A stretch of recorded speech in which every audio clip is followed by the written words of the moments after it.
Here we have another set of linear equations, and we want to use matrices and Gauss-Jordan elimination to solve. So the first step is we want to set up our matrix.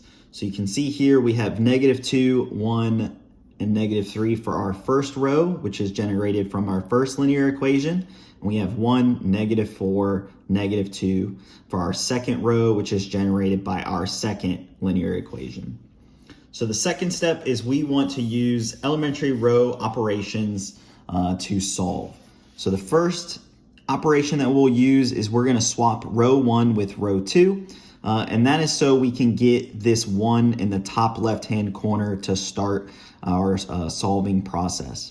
So you can see here the 1, -4, -2 just gets placed in the first row, and the -2, 1, -3 gets placed in the second row. The next step is we want to create this 0 in the bottom left-hand corner.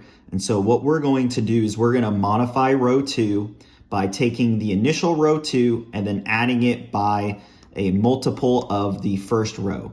So we have the -2 from row 2 plus 2 times 1, which was from row 1. When we add those two together, we get 0 for our first place. And then for our second place, we get the 1 from row 2 plus 2 times -4 from row 1, which is going to equal to our next position for row 2, which is -7. And then we can do that same operation for the third position. The next elementary row operation we're going to use is multiplying by a constant, and that is so we can get this 1 in the bottom right-hand corner. So the easiest way to do that is just to multiply it by a negative. Since this is a negative value, we can multiply it by the negative fraction of itself. So -1/7 times -7 is going to give us that 1. And we can multiply that through the matrix to get 1 in this position as well. And the last row operation is so that we can get this 0 in the top right-hand corner. And we're going to do a similar step as the second row operation, or the second operation we performed.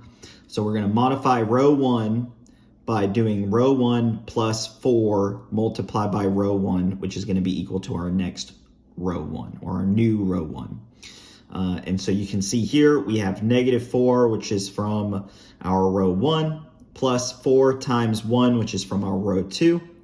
That added together will be 0.